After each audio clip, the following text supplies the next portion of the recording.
Hi, I'm Karin Hurt, and I'm here with the next edition of Asking for a Friend Live. And I know that you're going to love this conversation with Sara Canady, who is a friend of mine. We know each other through the National Speakers Association. She's an author of a fantastic book that you should definitely pick up. She'll tell you about that before we leave, Leadership Unchained. And writes some very practical, salient articles on LinkedIn. And when I saw this one article, I thought, oh my goodness, we have to get Sara on the show to talk about this. The topic is balancing empathy and execution. So Sara, thank you so much for joining us today. Thank you for having me. I'm glad to be here. So this is a topic you and I have been talking about this, right? This is, you're hearing it from your clients. We're hearing it from our clients. Yes. People want to show up with empathy. They really do. This has been crazy 18 months and people really do want to show up with genuine empathy. And there are business realities and there is a business to run. So where do you start with this? When you think about this dilemma, let's just talk about that dynamic as you're seeing it. Yeah. Well, I'll tell you what inspired me to put that piece together is hearing from leaders every day who, were overwhelmed. They are on 24/7, have been, ever since the pandemic started. Coupled with social unrest and even strong differences of opinions in terms of politics. And yet they know that being inclusive and giving their employees a chance to be heard is important. But where do you draw the line? I mean, I've had some real conversations with leaders who say, look, I want to give my employees a voice. I want them to feel very comfortable with their ideas, business ideas, and even maybe putting their hands up if they don't agree with a process. But at the same time, I need to meet objectives. And so, how do I thread that needle? And I had some advice, but I was determined to give leaders even more advice on the topic. And that's what inspired that piece, by the way. Oh, that's perfect. Yeah. And it's time consuming. These important empathetic conversations and meeting people where they are takes a lot of time. And so, so you offer 5 ways to think about this in your article. And so I'd like to just let's go through all 5 because they all resonated with what we're seeing too. So let's start with the piece about values. Well, yeah. And, this is going to sound trite. And when I give leaders advice, I want to do some really specific actionable strategies. But let me be clear, this idea can kind of serve as a leader's North Star. If you redirect and reconnect your teams to what are the, either you're going to solve a major problem, right? And get people really engaged in that problem. What are the outcomes we're really trying to achieve here? You can approach it that way. And the most compelling is, why are we doing what we're doing, right? And if you can reconnect teams to that right now, it's really critical because we are fighting, let's face it, as my friend Brian Lundberger says, we are fighting for people's mindshare. Yes. They are looking at the news. They are looking at social media. People want to be part of something. And we as leaders need to take back some of that mindshare. And in order to do that, we do have to sort of do more than just survive the pivots and the chaos. We have to really re-engage, whether you're going to return to work or whether you did that and now you're back home. I would advise any leader to reconnect and do a re-entry, so to speak, and start there, right? Because I think that on a very high level, that's what's needed. And senior leaders and HR professionals can help in that process. The other part of the article that I mentioned that I would focus towards either C-suite or human resource professionals is that they need to understand if they're expecting their leaders to facilitate challenging conversations, they need to be equipped to do it. Yes. So you can't just say, hey, you are the model leader. You need to role model what it's like to facilitate charged conversations. People need tools, they need training, they need resources to do that. And if you can't do it, then consider having somebody in HR be the one who manages, for example, listening circles or whatever you call it, right? And I think those two things are the things that I started with because they're sort of the higher level support that leaders need. Yes. Right. This connecting to the why, and why this work matters now in the context of all this turbulence and this unrest and this, right? What is the mission and how does your particular role impact that mission? And, it's interesting. We do something in our programs called the movie trailer exercise, where people write a movie trailer about their why. Ooh. And it's just a very simple thing, but it is amazing. In 5 minutes, people, they connect to how they're serving the greater good, because they're, and they're funny and they're dramatic, but it's very telling. And, I think just simple ways like that to say, hey, let's just take 10 minutes and talk about why this stuff matters right now. Yeah. And then your thought on the training, I'd be curious as to what would be some of the elements that you would recommend people put into a training program such as that, because, you don't want to, I think that the thing that makes it so scary for frontline leaders is they think, well, I don't necessarily believe what it is that these folks, and everything is so loaded, my team is saying they don't want to be vaccinated, and I believe they should be vaccinated, and I don't want to get in a debate with them. Or there's, I'm on a different side of, a diversity approach. So what are some of the elements you would include if you were doing a training like that? Well, I mean, I think, back to this idea of a North Star, the other thing that occurs to me is, most companies, small or large, have some sort of guiding principles, right? They're usually called values. I like to call them guiding principles because it's a commitment to, this is how we do things around here.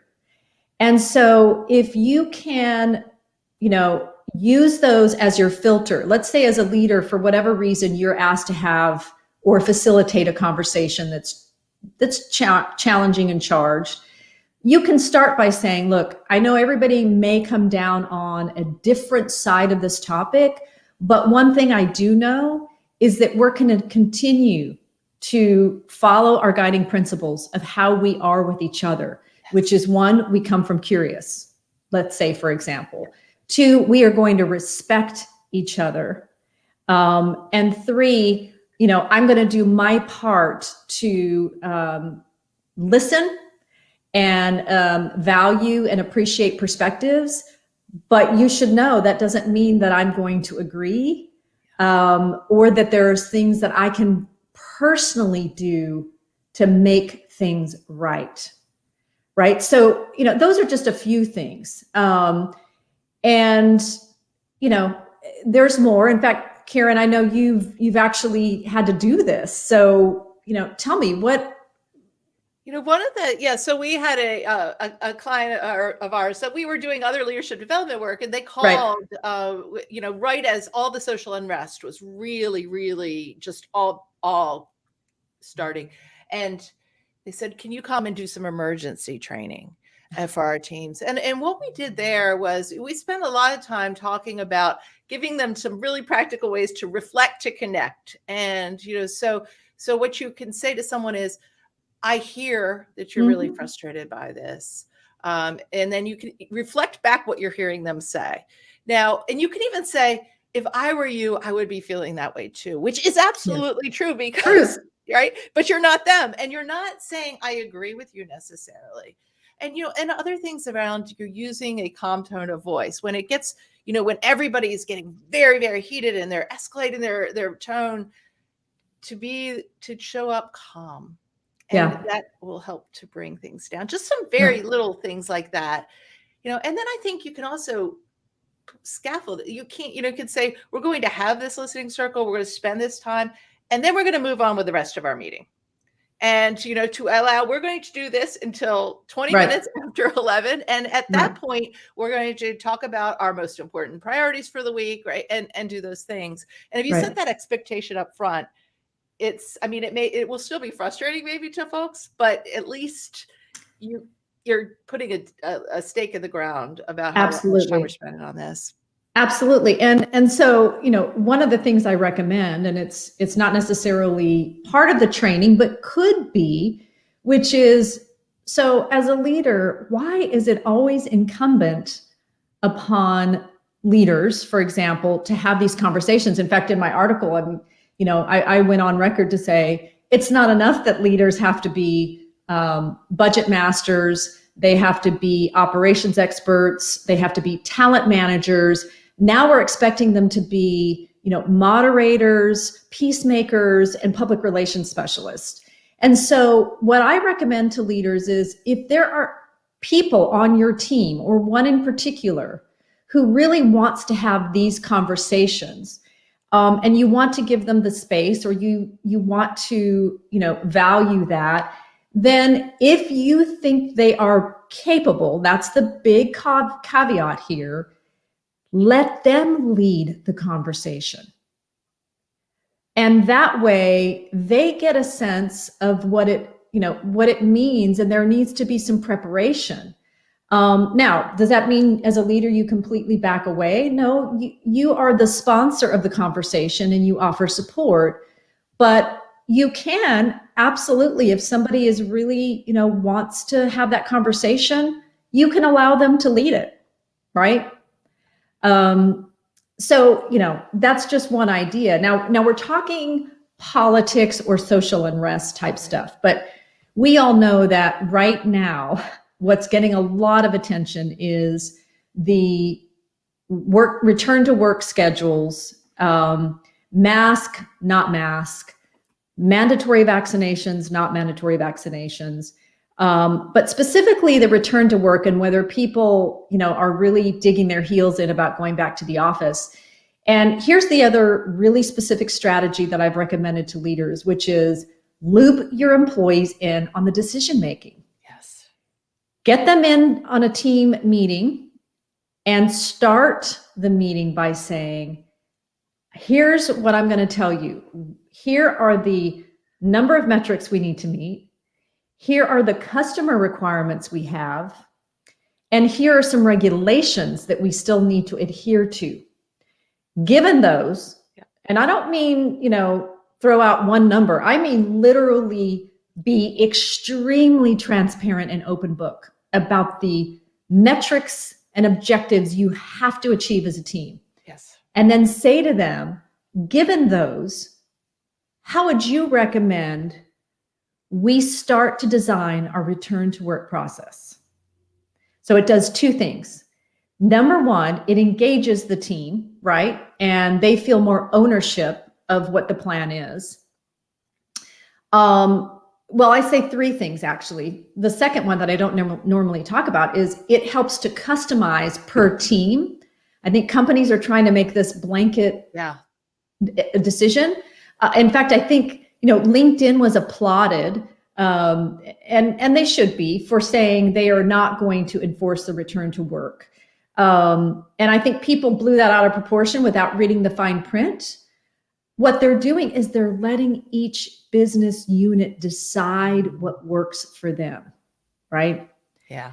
Okay, that's a digression of sorts, because the point I really wanted to make with that strategy is, when people can see what still needs to happen, I think they are less likely to be angry if their preferences, not their needs, their preferences for work schedules aren't met.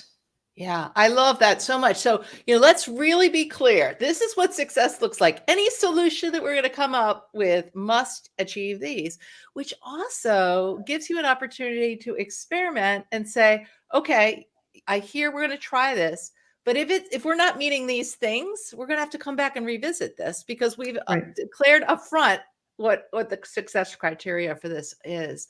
And Yes. I really like the idea of going work group by work group. I know a lot of companies are doing these big pulse surveys, and I know for a fact, because I get some of this stuff, right? And Right. I look at it and it's confusing. Well, about half want to come back, half don't, right? Right. And so that's a challenge. Yeah. Yes. Yeah, absolutely. So Loretta, thank you so much for chiming in. We're glad you're here. If you have a question for Sara, or if any of our listeners who are joining us have a question, we're talking about with Sara Canady about how do you balance empathy and execution. And we will also I'll make sure we put the link to your article in the notes afterwards as well. Okay, so you've given us some really important places to start, really helping leaders connect to the bigger why, and helping them have every person on their team understand where they fit into the bigger mission of the work that they're doing. You talked about the importance of giving people practical training, managers training to hold these difficult conversations, and including people in the decision. What else would you add as far as tips for navigating this tricky balance?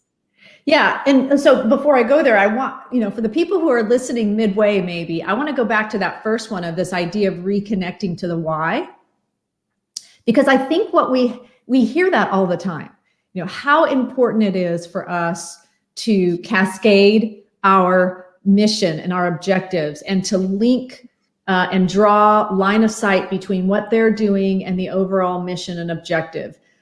But the real emphasis on that particular suggestion is going back to what my friend Brian said, and I so agree with him. We have got to get a part of our employees' mindshare back. We've lost it. Way too much is competing for their attention.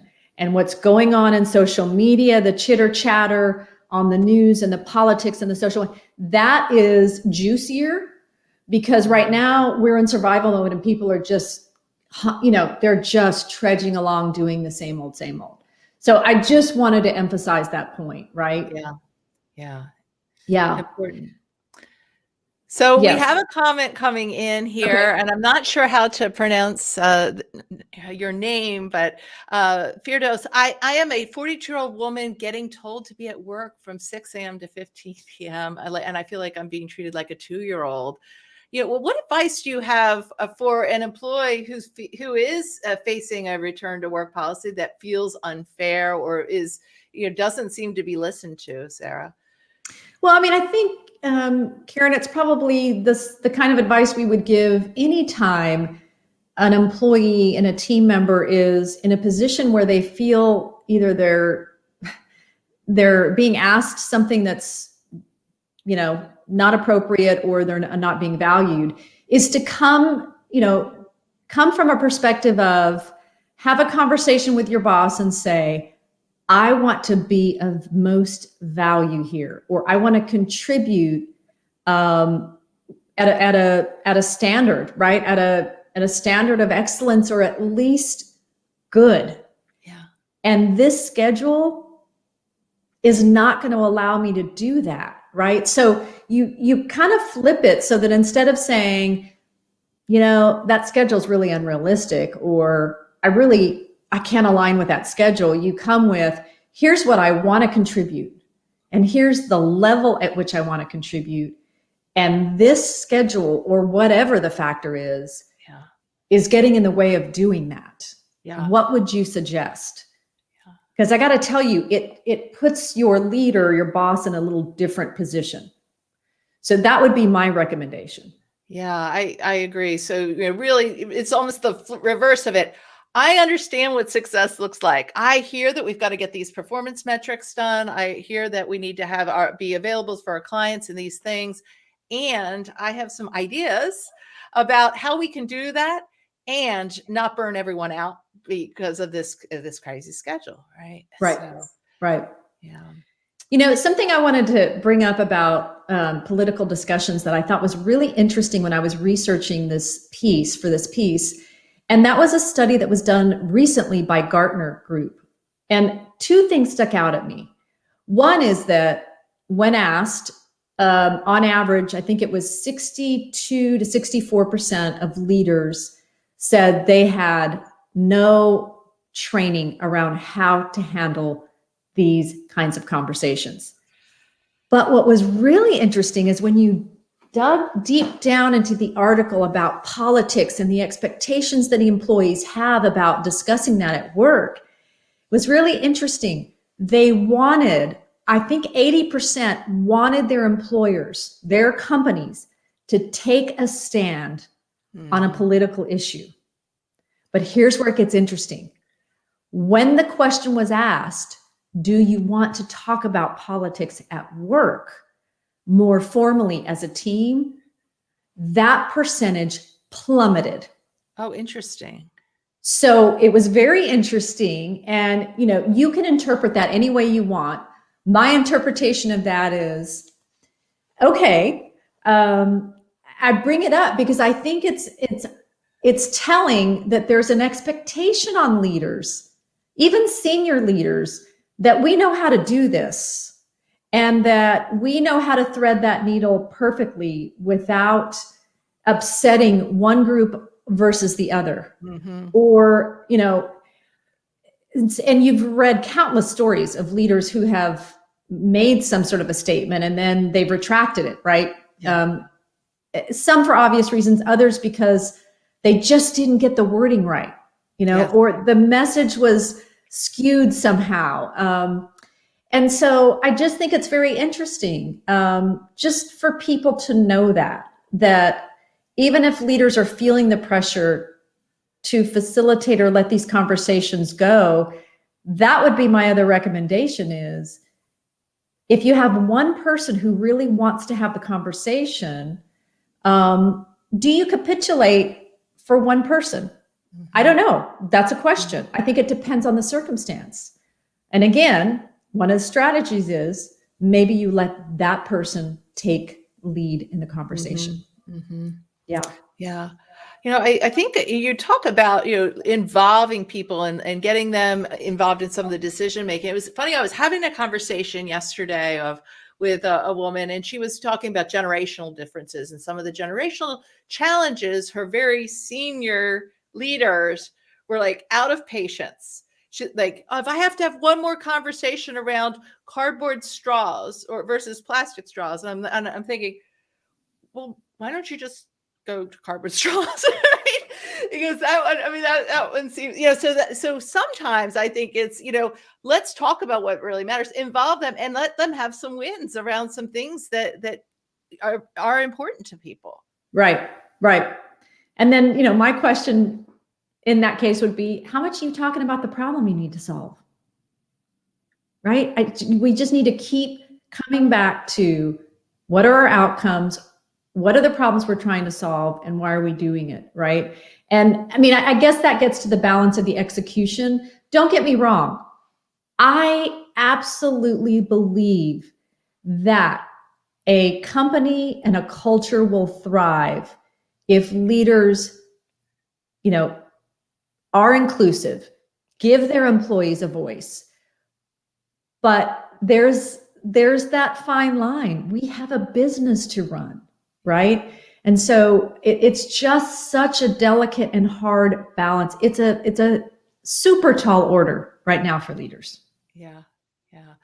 What other suggestions would you have that when you're thinking through this, and if you had to just say this is where you start, and because I think we all come out, some folks are really, really results focused. I had one client who said, Karin, I am missing that gene, meaning like this whole like touchy, right? So you got somebody who's over there, and then you have others who probably are spending so much time that they're not really getting anything done. So how do you, let's talk about both. What advice would you start? Let's start with my missing the gene guy. What would you say to him?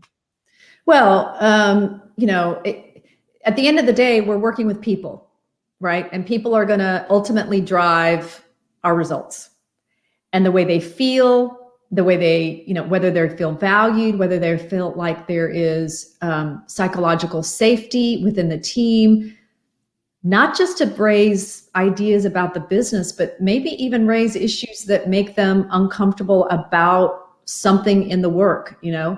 Maybe it's as simple as, look, when we go back to work, can we have some really specific rules about how things are communicated and what response times are? And, that's one other thing that I'm suggesting to leaders is that whether they're going back or not, we need to check back in, reconnect people. But we also need to say, maybe, you know what, let's talk about what's worked during this year and a half. What of our pivots do you want to continue doing? What do you want to stop doing? And what do you want to start doing? That's also a way to re-engage the group. And for the people who feel like they don't want to just open it up for how's everybody feeling, I tell you what, asking those questions might help them get there. It's a step along the way, as opposed to saying, let's open this up for anybody who's, struggling with, mask mandates or vaccination mandates or, environmental issues, right? It at least kind of gets both, because you're saying, we've made a lot of pivots since the pandemic. What is it that we want to start, stop, and continue doing? And that's one way. Now, for the person who is on the other end of the spectrum, who is just, taking on so much of their employees' concerns and aggravations and even anger, because I've seen that too. Yeah. To that person, I would also say, spend more time on figuring out where there is agreement in the group. Where can we reconnect as a group in an effort to move forward on what we want to accomplish and on our why, right? So rather than just, really being distraught that you can't really do anything about the social unrest, and is it my responsibility as a leader to do something that I don't feel equipped to do, or am I responsible for this employee's happiness? No. But what can I do to enroll them, right? Mm-hmm. What can I do to enroll them, and how can we come to an agreement about our guiding principles? And, you could even say, look, I don't know what the solution is here, but here's what I do know. Yes. I know that as a team, we are going to do X, and we're going to continue to do it with curiosity, and we're going to continue to do it by respecting each other, right? So it's difficult. Yeah, I think that's so important. And if you were listening and you say, you know what, my days are being consumed by this, and I established a pattern, how do I undo that? I think you can also be really honest with folks. I know that we've been having a lot of these conversations. Yes. And here's what we need to do now. And being absolutely the optimal word there. But we got to get back to work, people, right? Because that's going to negate all the conversations you just had. But absolutely, just be transparent and honest, and say, I am not. You could even say, I don't necessarily feel completely equipped. Maybe you don't use the word equipped, but the right person to moderate this. So I've asked so-and-so. Yeah, nice. All right, Sara, we're coming to the top of the hour. So could you just tell our listeners a little bit about your book, where they can find you, anything like that? Sure, I would love to. So my website is saracanaday.com, and there's no H on Sara. Of course, you can find me right here on LinkedIn. I'd love to hear from you. And I've got 2 books. One is called You According to Them, Uncovering the Blind Spots That Impact Your Reputation and Your Career. And then my most recent book is called Leadership Unchained, Defy Conventional Wisdom for Breakthrough Performance. And so this has been a treat for me, Karin. I hope it's been of help to your listeners. Oh, thank you so much. You've been absolutely wonderful. Always great to talk with you, Sara. Okay. Well, thank you so much for joining us on Asking for a Friend. We have some great guests coming up, including Shep Hyken, who is a friend of mine and an absolute customer experience expert. And he has a brand new book out called I'll Be Back. How do you get customers to come back again and again? So that will be on September 17th. And then after that, we'll be talking with Dr. Bob Nelson on how to have fun and incorporate that in getting your work done. So 2 fantastic guests coming up. See you next time on Asking for a Friend.